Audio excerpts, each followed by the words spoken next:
My name is Sincere Clark. For 3 years now, I've been inexplicably trapped inside a novel, playing the part of a devoted simp for the Ice Queen female lead. Now that her white moonlight, her one true love, is back, she's immediately handed me divorce papers.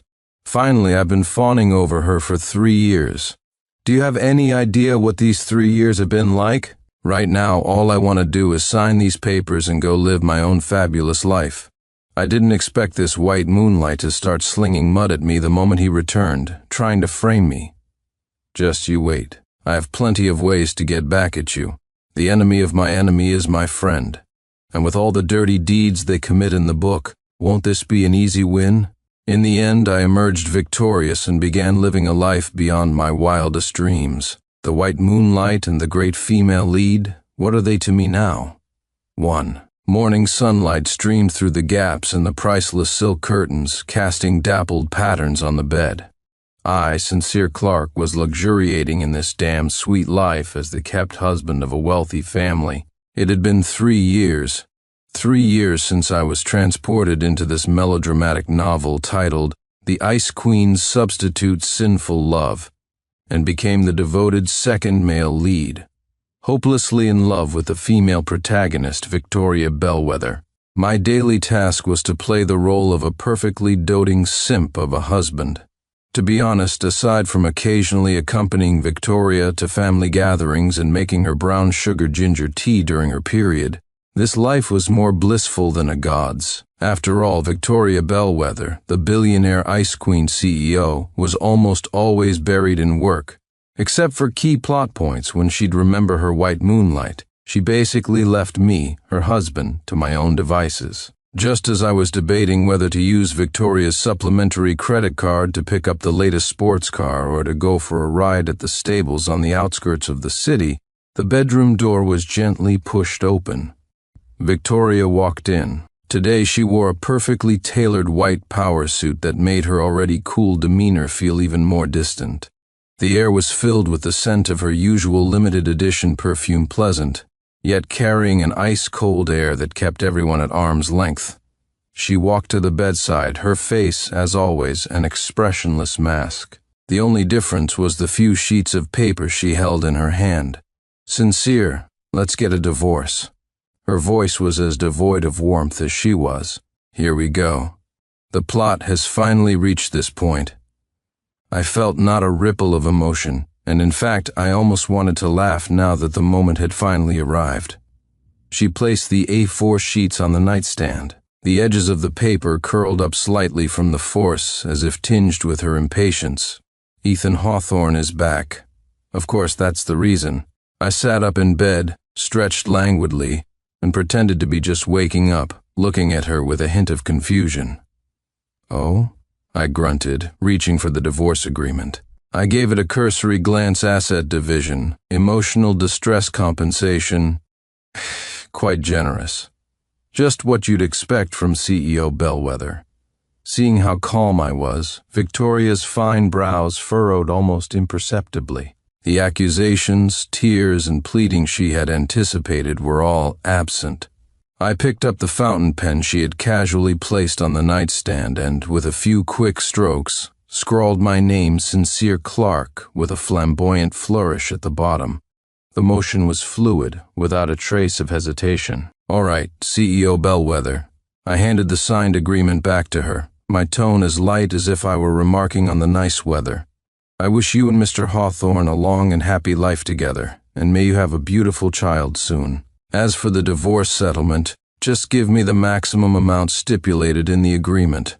Don't be shy. Victoria took the papers, her gaze fixed on the signature. A flicker of genuine astonishment finally crossed her beautiful phoenix-like eyes, her pupils seeming to contract for a second. This reaction was wrong, very wrong. In the script she had imagined I was supposed to be devastated, clinging to her leg and begging her not to leave. The little voice in my head was already cackling with glee. I've played the simp for 3 years, finding new ways to dote on you every single day until my bones practically ached. I've finally been liberated by the return of the real male lead. So, long and thanks for all the fish. I'll just find a new position. No, a new identity to continue enjoying this obscene wealth. Just then, the soft sound of footsteps came from outside the bedroom. A man in a custom-tailored suit, with impeccably styled hair and a handsome, if somewhat arrogant face, walked in. He strode directly to Victoria's side and, with a natural air of intimacy, put his arm around her shoulders. He looked at me with undisguised contempt and scrutiny, as if I were something dirty. "Victoria, I told you this kind of person was only after your money," he said, his voice carrying the distinct accent of someone educated overseas. Well, well, the white moonlight, Ethan Hawthorne, makes his grand entrance. His timing was impeccable. A minute earlier, and I wouldn't have signed. A minute later, and he would have missed this dramatic scene of the old love returns. The freeloader is kicked out. I leaned back against the headboard, glancing at him with a mocking smile. After her money? That's only if CEO Bellwether is willing to give it. My price is clearly marked, no scams involved. Unlike some people, who rush back to declare their sovereignty before anything is even settled, tacking on the man of the house label so quickly.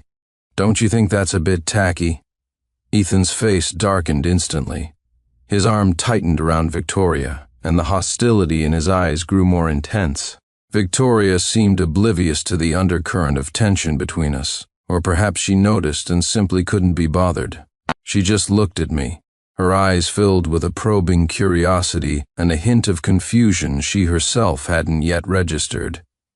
I ignored them, threw back the covers, and strolled into the walk-in closet. It was less a closet and more a room larger than most people's master bedrooms, filled with rows of designer clothes, most of which Victoria had bought for me to keep up appearances during my 3-year performance as the devoted second male lead.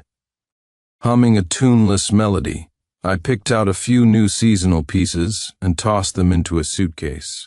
Even though Victoria bought them, the divorce papers never said I couldn't take them with me. Victoria and Ethan stood at the bedroom door, watching me pack with unhurried precision.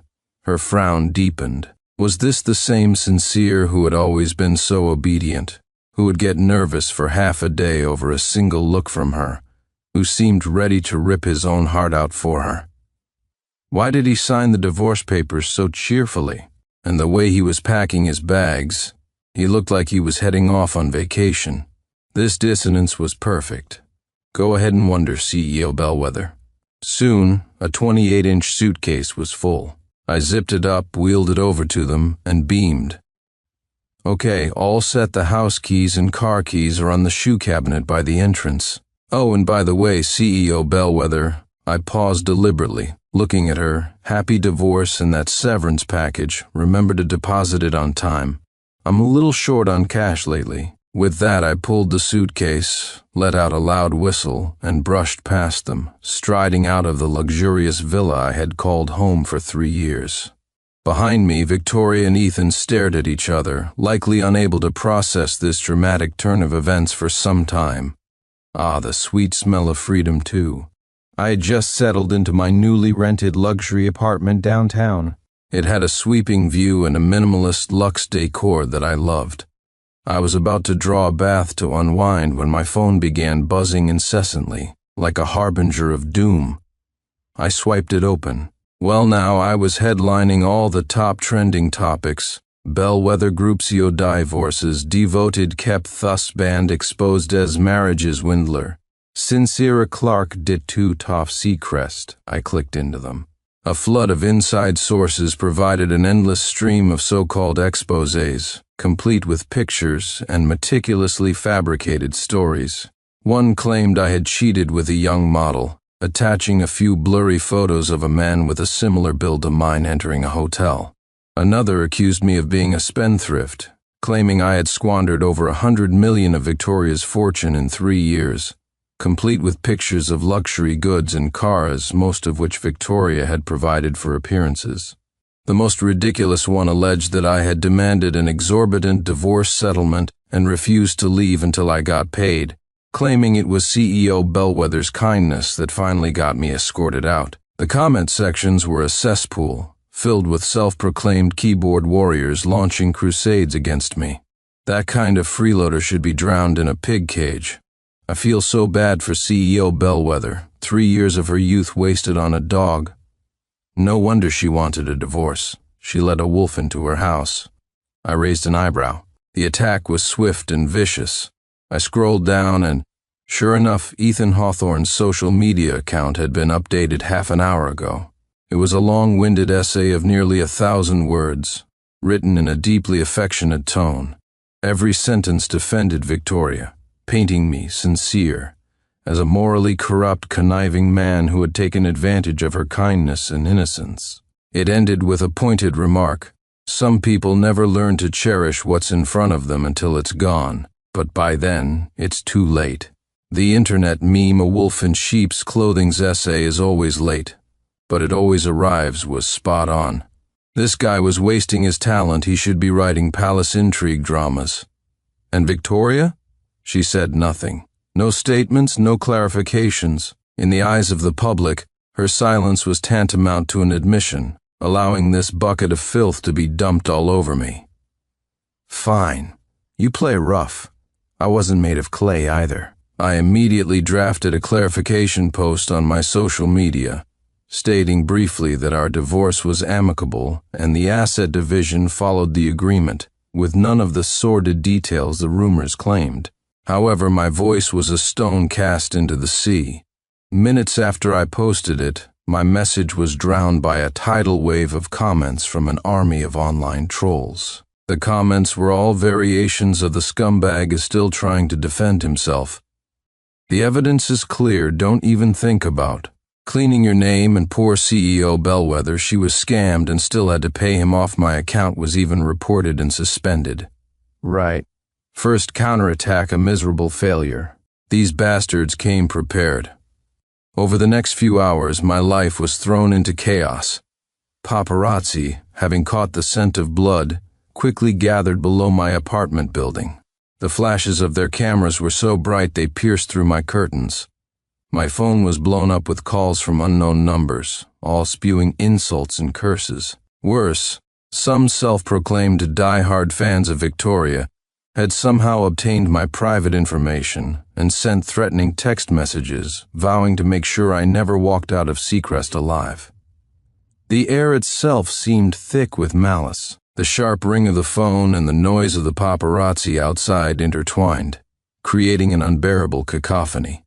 I finally unplugged the landline, put my phone on airplane mode, and drew all the curtains. Ethan's strategy was crystal clear. First, create the illusion of an amicable breakup to make me lower my guard.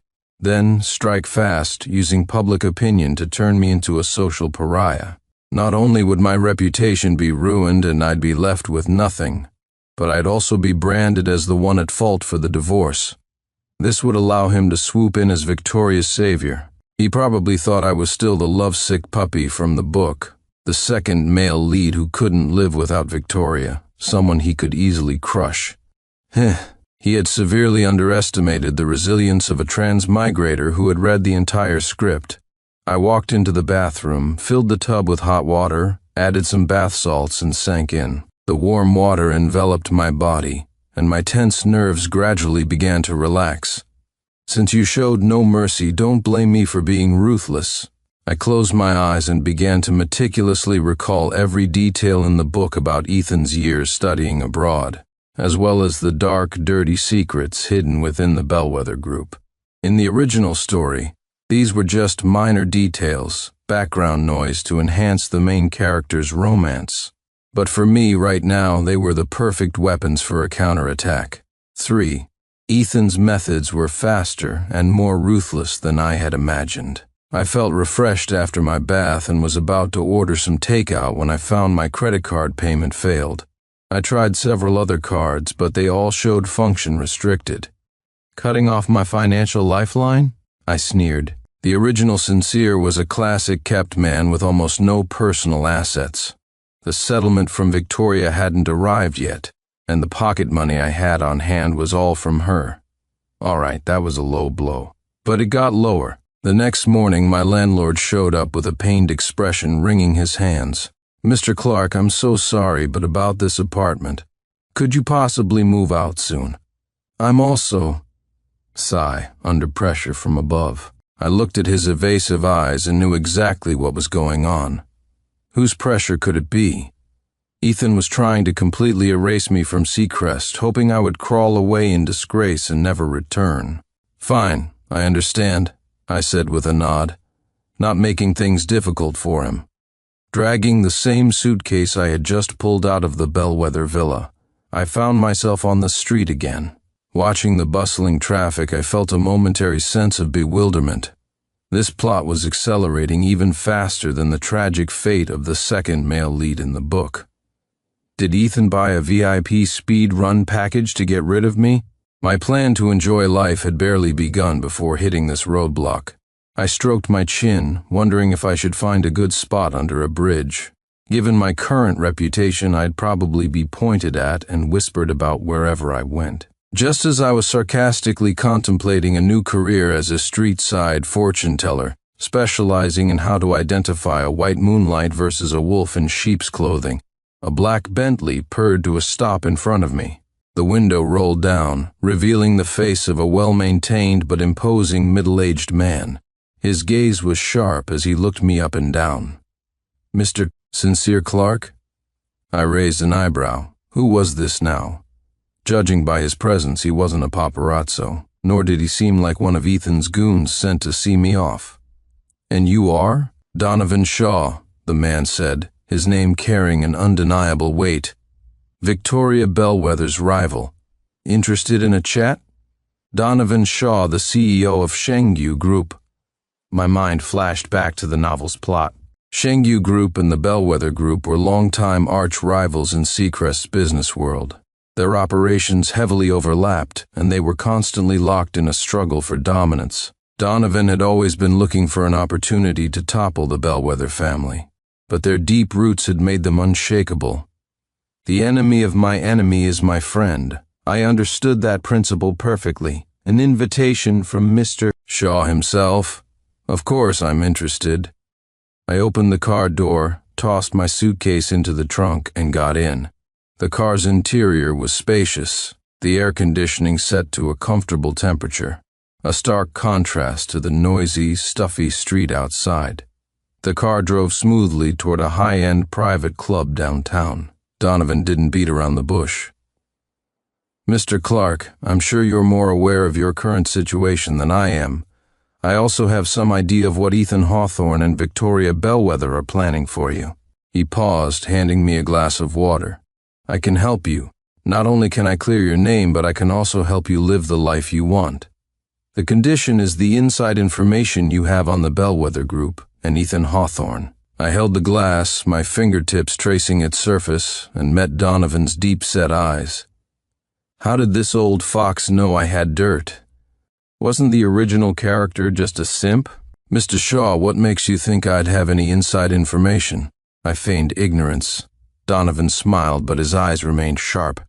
"Mr. Clark, you spent 3 years in the Bellwether household. There are some things you're bound to know more about than outsiders. Besides, I heard you were quite decisive when you left the family, so that's what he was after." I paused for a moment, then set down the glass. This was my only chance to fight back, and it was the best one I was going to get. I, Sincere Clark, was no pushover. Since they wouldn't let me live in peace, I would flip their entire table. "Mr. Shaw, I want more than just to clear my name." I met his gaze and said, "Word by word, I want them to pay the price." A flash of appreciation appeared in Donovan's eyes. "A straightforward man, Mr. Clark. Excellent. Our goals are aligned." He extended his hand. "A pleasure to work with you." "A pleasure," I said, shaking it. Our initial plan was quickly formed. I would provide all the explosive information I knew about Ethan and the Bellwether Group, and Donovan would provide the resources, channels, and manpower to verify it and launch precision strikes. Step 1. Tear down Ethan's perfect white moonlight facade. I listed out all the clues I remembered from the book. Ethan's academic fraud during his time abroad, his chaotic personal life, and even his potential involvement in some gray area transactions. Then, I dropped a bigger bomb. Ethan had secret dealings with several high-level executives at the Bellwether Group. Donovan's team was astonishingly efficient. The moment the words left my mouth, he was on the phone giving orders. Watching him command his forces with such calm precision, I felt a sense of certainty. It seemed this obscene wealth would indeed taste sweeter from a different position. "Mr. Clark," Donovan said after hanging up, turning to me, "the leads you provided are very valuable. Give me a little time, and I'll show you a good show starring Ethan Hawthorne." I smiled. I look forward to it. Ethan Hawthorne, Victoria Bellwether, are you ready for your surprise? 4. Donovan's efficiency was terrifying. I was still familiarizing myself with the temporary safe house he'd arranged, a penthouse apartment overlooking most of Seacrest, when the first wave of dirt on Ethan had already exploded online. This wasn't some flimsy rumor from a gossip column. It was a deep-dive expose published anonymously by a reputable overseas investigative media outlet, complete with photos and technically redacted but clearly incriminating evidence. The report directly accused Ethan of serious academic misconduct during his supposed advanced studies abroad, including plagiarism, faking experimental data, and even dug up his inappropriate relationship with a certain professor, which he used to gain an unfair academic advantage. Even more explosive were revelations about his chaotic personal life. He was a regular at wild parties and had ambiguous relationships with multiple women, with hints that he had exploited some of these relationships for financial gain. The final, fatal blow came from a few blurry photos where Ethan's profile was still recognizable. The background appeared to be an underground casino, accompanied by an excerpt from an anonymous tip, claiming he had participated in a small-scale financial fraud scheme. It was like dropping a boulder into a calm pond. Domestic social media platforms ignited like a powder keg. Ethan Hawthorne persona collapses, white moonlight filter shattered, and Ethan Hawthorne dark history abroad shot to the top of the trending lists, each followed by a bright red explosive tag. Holy crap, is this the same devoted and romantic Ethan Hawthorne? My jaw is on the floor. I knew it. All men are the same. This perfect man thing was all an act. Where are all the people who were attacking Sincere Clark before? Does your face hurt? Come out and say something. This is terrifying if you think about it. If this is all true, how badly was Victoria Bellwether deceived? Sincere Clark, I saw through it all from the beginning. Smirking dog emoji. Is this gossip legit? Is there proof? Or is this just a smear campaign bought by Sincere? Under this comment, a self-proclaimed expert quickly posted a link to the overseas report and a translation, along with a background check on the media outlet to prove its credibility. In just a few short hours, the tide of public opinion had turned dramatically. Many of the righteous netizens who had previously condemned me, wishing they could tear me apart, were now quietly deleting their comments or turning their fire on Ethan. Ethan's PR team reacted with lightning speed, issuing a stern statement condemning the slander and libel, vowing to pursue legal action. However, faced with the report's relatively solid chain of evidence like partial email screenshots, key information redacted, but the sender's email domain matched a university's and transcripts of anonymous interviews, his denial seemed particularly weak and hollow. His claim that certain false information has severely damaged my reputation came across to netizens as a sign of guilt. The more he tried to deny it, the more suspicious he looked. I could only imagine Victoria's shock. Donovan told me that the moment Victoria saw the news, she sent people to investigate, wanting to verify the claims. But Donovan's people had already moved faster, cutting off her sources of information while subtly feeding her corroborating evidence that only made her more alarmed. The more she dug, the more she realized how deep Ethan's deceptions ran. Unable to get to the core of the matter, she could only watch helplessly as the scandal grew, watching the white moonlight she had cherished for so long be stripped of his glamorous facade piece by piece. She had probably never imagined that the flawless Ethan in her eyes could have such a sordid past. For her, this disillusionment was likely harder to accept than a drop in her company's stock price. Seeing that the time was right, I used a newly registered sock puppet account with only a few followers to post a comment under the relevant trending topic. I made sure to tag Ethan in his pathetic PR statement. Some people are in such a rush to return to the country and seize the moral high ground, packaging themselves as a victim savior, that they forgot to wipe their own ass clean from their time abroad. Ethan Hawthorne, sir. Do you need me to help you recall, for instance, a certain final exam you took 3 years ago at university? Or perhaps that masterpiece of a thesis you submitted right before graduation that caused quite a stir? My seemingly innocuous comment, with its precise memory jog and direct challenge, was quickly spotted by sharp-eyed netizens.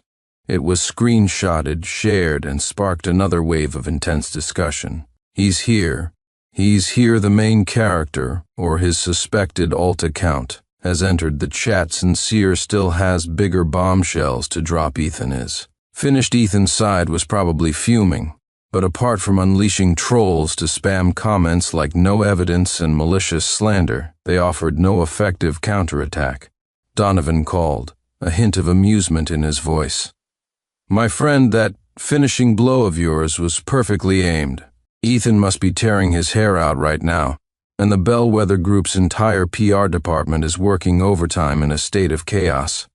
This is just the appetizer, Donovan said, his tone shifting. The thing that will truly cripple them, and maybe even drag the whole Bellwether Group down, is the dirty business they did together. Ethan's return wasn't just for love. He's a key part of some of Bellwether's plans. I understood. In the book, Ethan quickly rose to a senior position at Bellwether and led several major overseas acquisition projects, bringing huge profits to the company and solidifying his position.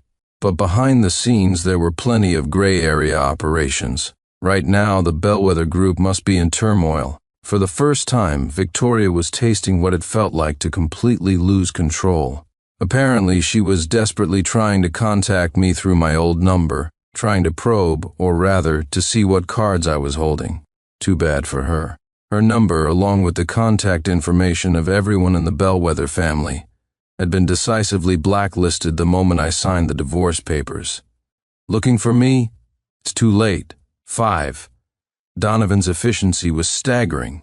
I had merely mentioned a few key moments and suspicious cash flows from the novel related to Bellwether's overseas projects with Ethan, and his team, like a pack of bloodhounds, followed the trail.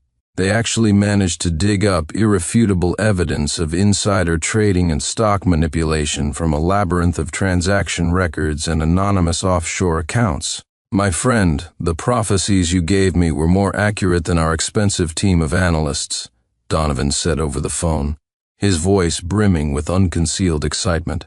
This time, they're in for a world of hurt. I just smiled, offering no explanation. The cheat code of a transmigrator is sometimes just that simple and effective. Besides, Donovan never asked. As long as the method worked, that's all that mattered. The chain of evidence was devastatingly complete. From the initial capital raising to using overseas shell companies to gradually acquire Bellwether stock, to precisely timing the sale of shares right before positive news was released, to cash out, every step was laid bare. Donovan didn't show me all the details, but the summary alone was chilling. This material, enough to nail both Bellwether and Ethan to a pillar of shame, was disseminated through Donovan's anonymous channels along 2 paths. One went directly to the Securities and Exchange Commission, while the other was simultaneously fed to several renowned financial investigative media outlets. Almost at the same time, news of the regulatory body receiving a tip leaked, and the media's bombshell reports hit the capital market like a depth charge, unleashing a massive storm. Bellwether Group suspected of insider trading. Ethan Hawthorne, a manipulative stock price. These headlines instantly dominated the front pages of every major financial publication and quickly spread to social media, capturing national attention. The Bellwether Group's stock price plummeted, hitting its daily limit down right at the market open. A tidal wave of panic selling ensued. No matter how much Bellwether's PR team issued statements about malicious short selling and unfounded accusations, they couldn't stop the stock's catastrophic collapse. In just a few days, the Bellwether Group's market value had evaporated by nearly $10 billion, and the number was still growing. panic swept through the company. Rumors and speculation circulated among employees, and the normally high and mighty executives now wore expressions of impending doom. Ethan Hawthorne, once hailed as a business elite in perfect white moonlight, became the public scapegoat as one of the core operators of the insider trading scheme. The summons from the regulatory authorities arrived before any interview requests from the media. Photos of him being escorted from his office for questioning, though blurred, couldn't hide his familiar custom-tailored suit and somewhat disheveled figure. His carefully crafted elite persona shattered like glass in the face of hard evidence. Victoria's life was even harder. On one hand, she was overwhelmed by the company's plummeting stock and astronomical daily losses. On the other, the elders in the family, her uncles and aunts, were growing restless. They began pressuring the young CEO, questioning her decision-making and subtly suggesting she take full responsibility for the crisis. She tried to turn the tide, mobilizing all her resources to salvage the situation, only to find herself sinking deeper into a quagmire. At this moment, Victoria probably finally realized what lay behind the calm demeanor Sincere had shown when he signed the divorce papers, a calm she had mistaken for weakness or greed, but which actually hid a countermove she could neither comprehend nor afford to provoke. There might have been regret, but it was likely overshadowed by a profound sense of bewilderment and helplessness as her world was turned upside down. And me? I was in my penthouse apartment. The city's glittering skyline spread out before the floor-to-ceiling windows.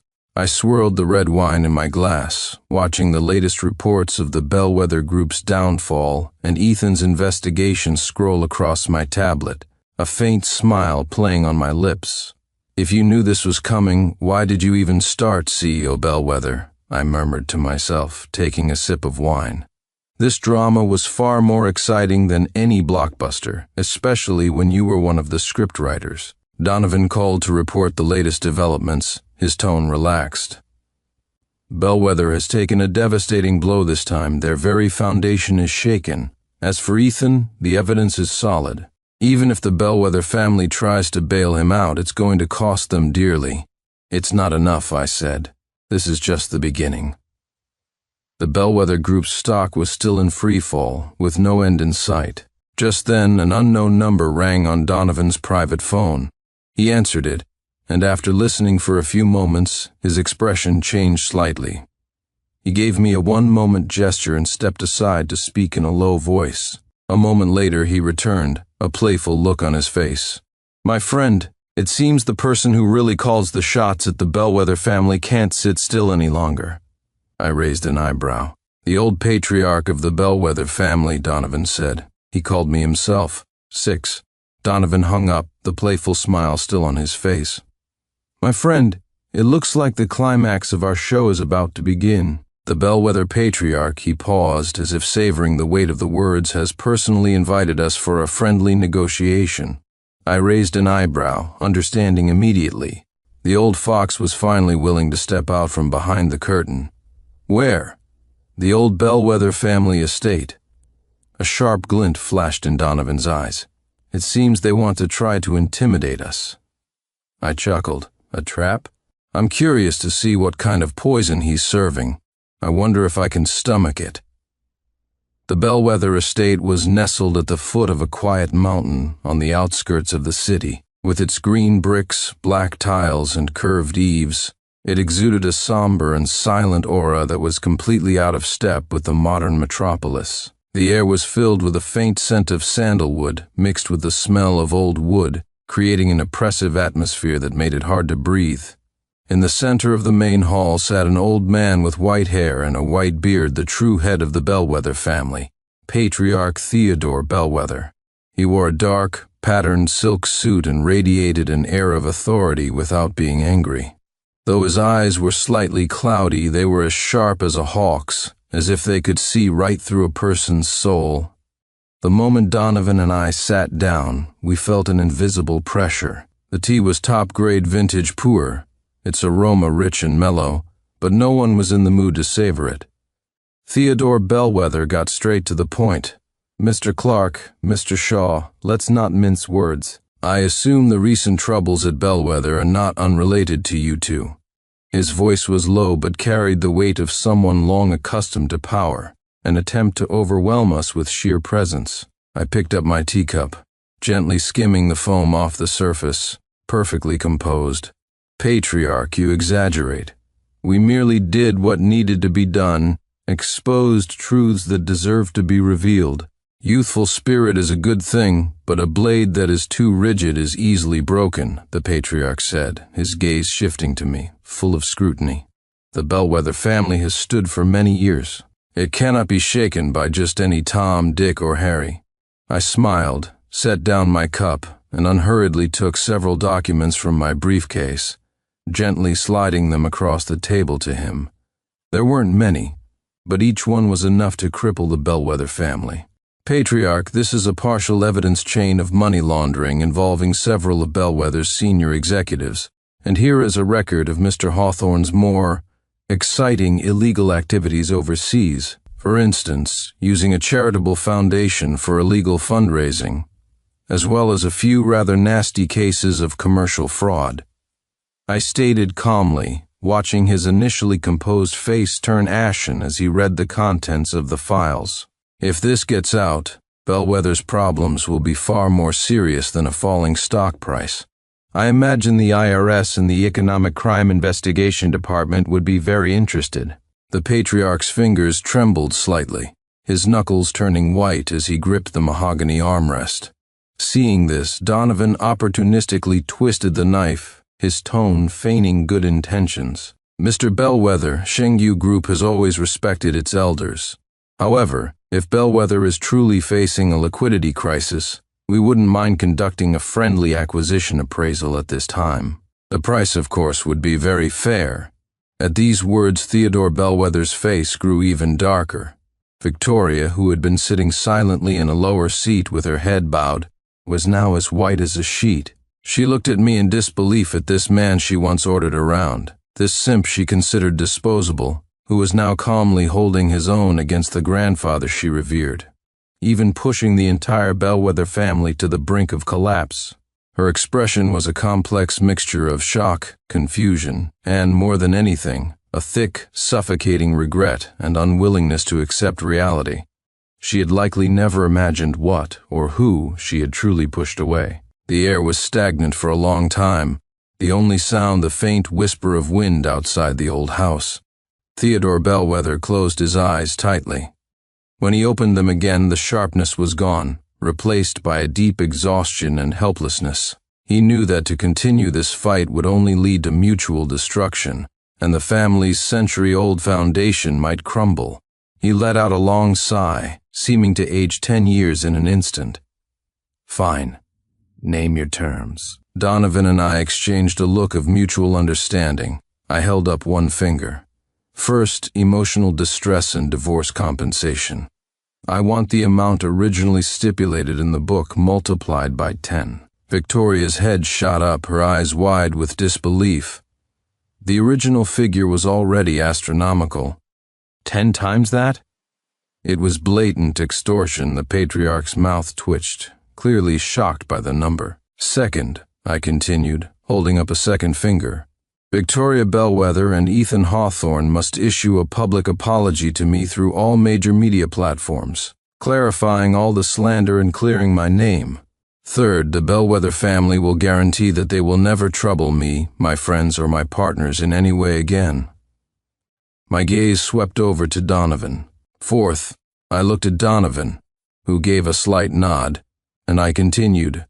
The Bellwether Group must cede a portion of its core market share in the new energy and biomedical sectors to Shengyu Group. Mr. Shaw will discuss the specifics with you. Each condition was a knife, precisely aimed at the Bellwether family's most painful spots.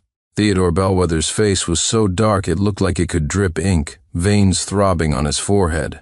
The other Bellwether relatives behind him were indignant but dared not speak. Sincere, don't push your luck. One of the middle-aged men finally burst out, only to be silenced by a single look from the patriarch. The next few hours were spent in this tense, oppressive atmosphere. Every detail of the conditions was fought over with sharp words and grueling back and forths. The patriarch tried to haggle, but Donovan and I didn't yield an inch. Our hand was strong enough. Finally, as the sun began to set, casting golden rays through the carved wooden windows, Theodore Bellwether closed his eyes and waved a weary hand. "Fine, I agree." Though he agreed, his old face was blacker than the bottom of a pot, as if he might cough up blood at any second. I stood up, a regretful smile on my face. "The patriarch is wise and righteous. A pleasure doing business with you." Pleasure my ass, I thought, cackling internally. This obscene fortune really does taste better when you seize it yourself. 7. The image of Patriarch Bellwether's face, blacker than the bottom of a pot, replayed in my mind for days. Every time I thought of it, my meals tasted better. 3 days after the negotiation, a special notification popped up on my mobile banking app. It wasn't an ad or some pointless system message, but a concise deposit alert. I tapped it open and stared at the long string of zeros that nearly overflowed the screen, my fingertips feeling a little numb. The unit after the balance was USD, not Monopoly money. I moved the phone screen closer, then farther away, afraid I had miscounted a zero. Nope, that was the number. The very same compensation from the divorce agreement that had made me think Victoria was out of her mind, now with an extra zero tacked on the end. Tisk. I couldn't help but click my tongue, a huge grin spreading across my face, the most carefree and heartfelt smile I'd had since arriving in this world. This life of a kept man. It's the same familiar recipe, but it tastes so much richer when you add your own secret ingredients. This money wasn't just money. It was a symbol of me completely overturning the tragic fate of the simp second male lead from the original novel. It was the Empire No, the mountain of gold that I had conquered with my own 2 hands. A couple of days later, Victoria and Ethan's public apology arrived right on schedule. Donovan's people were highly efficient, sending the link directly to me. I was curled up on the soft sofa of my new Riverview penthouse, sipping an iced Coke as I clicked on the news page. It was everywhere: major media outlets, financial sections, social news, and even some trashy gossip rags had reposted it.